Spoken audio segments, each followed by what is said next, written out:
আসসালামু আলাইকুম প্রিয় দর্শক। এই গরমে হালকা ঠান্ডা ঠান্ডা লিচু পুডিং খেতে কিন্তু বেশ ভালো লাগে।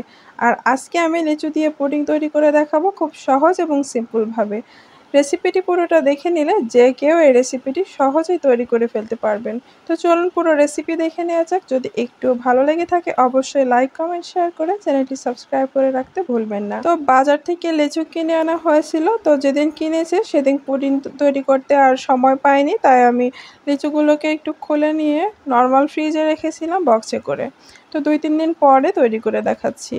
তো আপনারা টাটকা লিচু দিয়েও করতে পারবেন, কোনো সমস্যা নেই। এখন লিচুগুলোকে খোসা ছাড়িয়ে নিচ্ছি। খোসা ছাড়ানো হয়ে গেলে লিচু আমি একটু ধুয়ে নিচ্ছি। লিচুর বোটার মধ্যে মাঝে মধ্যে একটু ময়লা থাকে, তো ধুয়ে নিলে খুব পরিষ্কার হয়ে যায়, ময়লা থাকে না। তো এখন আমি লিচুগুলোর বিচি থেকে শাঁসগুলো আলাদা করে নিচ্ছি, নিয়ে বিচিগুলোকে ফেলে দিব। তো একইভাবে সবগুলো লিচু আমি বের করে নিচ্ছি। তো এভাবে আলাদা করে নেওয়া হয়ে গেলে এখন আমি বড় একটা বাটিতে ঢেলে নিচ্ছি, আর লিচুগুলো যেগুলো একটু বড় বড় রয়েছে সেগুলোকে একটু আলাদা করে নিচ্ছি। আমি সবসময় সিম্পলভাবে রেসিপি তৈরি করতে পছন্দ করি, যাতে সবাই খুব সহজভাবে রেসিপিগুলো তৈরি করে খেতে পারেন। খুব বেশি ঝামেলার মধ্যে যাব না। আর আমি এভাবে একটু পাতলা পাতলা লম্বা করে লিচুগুলোকে কেটে নিচ্ছি। পুডিংয়ের ভিতরে আমি ফ্রেশ লিচু কিছু ব্যবহার করব, এতে করে পুডিংটা খেতে মনে হবে যে আমি লিচুই খাচ্ছি।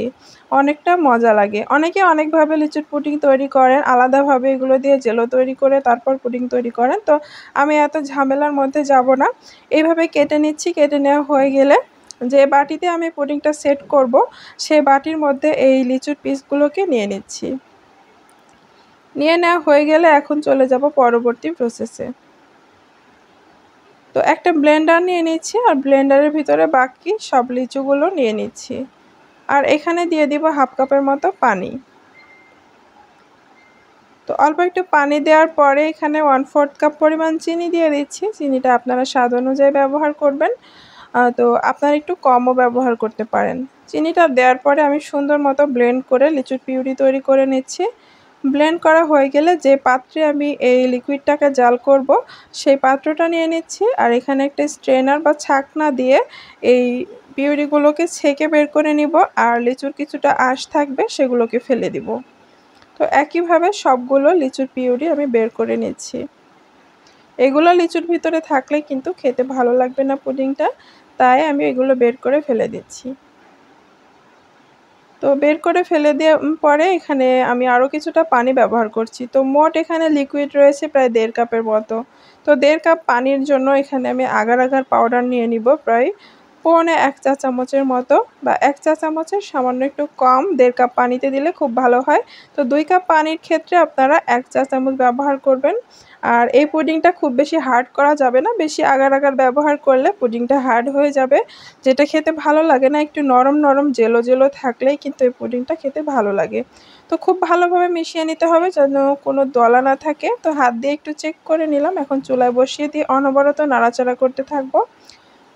তো এভাবে নাড়াচাড়া করতে করতে বলক চলে আসবে যখন, তো বলক চলে আসার পরে আমি আর 1 থেকে 1.5 মিনিট এরকম করে রান্না করব। তো কিছুক্ষণ জাল করার পরে দেখবেন যে ভিতরে এরকম স্বচ্ছ কালার হয়ে এসেছে, তবে উপরে যে ফেনা ফেনা ভাবটা রয়েছে সেটা চুলা অফ করার পরে চলে যাবে। টেনশনের কোনো কারণ নেই। তো এভাবে প্রায় আমি 1 থেকে 1.5 মিনিটের মতো বলক তুলে নিচ্ছি। তো যখন দেখবেন সুন্দর মতো ভেতরে এরকম স্বচ্ছ কালার হয়ে এসেছে, তখন চুলাটা অফ করে দিতে হবে। তো এই পর্যায়ে দেখুন কালারটা এরকম স্বচ্ছ হয়ে এসেছে। এখন যে পাত্রে আমি লিচুগুলো রেখেছিলাম ফ্রেশ লিচু, তো সেখানে আমি ঢেলে দিচ্ছি লিকুইডটা। তো এটা গরম গরম ঢেলে সেট করে নিতে হবে। তো এভাবে ঢেলে রাখার পরে পুরোপুরি যখন ঠান্ডা হয়ে যাবে তখন আমি কিছুক্ষণের জন্য ফ্রিজে রাখবো হালকা ঠান্ডা করে নেওয়ার জন্য। এই লিচুর পুডিংটা গরম খেতে কিন্তু বেশি ভালো লাগে না, হালকা একটু ঠান্ডা করে নিলে কিন্তু স্বাদ দ্বিগুণ বেড়ে যায়। আর এই গরমের দিন হালকা হালকা ঠান্ডা পুডিং খেতে কিন্তু বেশ ভালো লাগে। তো এই তো ফ্রিজে রেখে আমি কিছুটা ঠান্ডা করে নিয়েছি, আর দেখুন খুব ভালোভাবে কিন্তু পুডিংটা জমে গিয়েছে। আর ভিতরে যে লিচুগুলো দিয়েছিলাম সেগুলোর জন্য কিন্তু দেখতেও ভালো লাগছে, আর পুডিংটা যখন খাবো তখন প্রত্যেকটা কামড়ে কামড়ে কিন্তু ফ্রেশ লিচুর একটা স্বাদ পাওয়া যাবে। তো এভাবে করে উপর করে আমি ঢেলে নিতে পারছিলাম না। আপনাদের কাছে যদি টুথপিক থাকে তাহলে ২ পাশে ২ টা টুথপিক ঢুকিয়ে এরকম উপর করলে নেমে আসবে। তো আমি স্প্যাচুলা দিয়ে বের করে নিলাম পুডিংটা আর উপরে কিছুটা বাদাম দিয়ে পরিবেশন করে নিলাম। আর দেখুন কতটা জেলো, জেলো ভাব এই জেলো পুডিংটা। ভীষণ মজা লাগে কিন্তু খেতে এভাবে তৈরি করলে। আবারও বলছি যে আপনারা হার্ড করে তৈরি করবেন না, আগার আগার পাউডারের পরিমাণটা খেয়াল করবেন। তো পুরো রেসিপি দেখে নিলে কিন্তু যে কেউ তৈরি করতে পারবেন। দেখুন কতটা সুন্দর নরম নরম পুডিং আর ভীষণ মজা হয়েছিল খেতে। আজকের এই লিচু দিয়ে পুডিং রেসিপি কেমন লেগেছে কমেন্টে জানাবেন। ভালো লাগলে একটি লাইক দিয়ে চ্যানেলটি সাবস্ক্রাইব করে রাখবেন। ধন্যবাদ।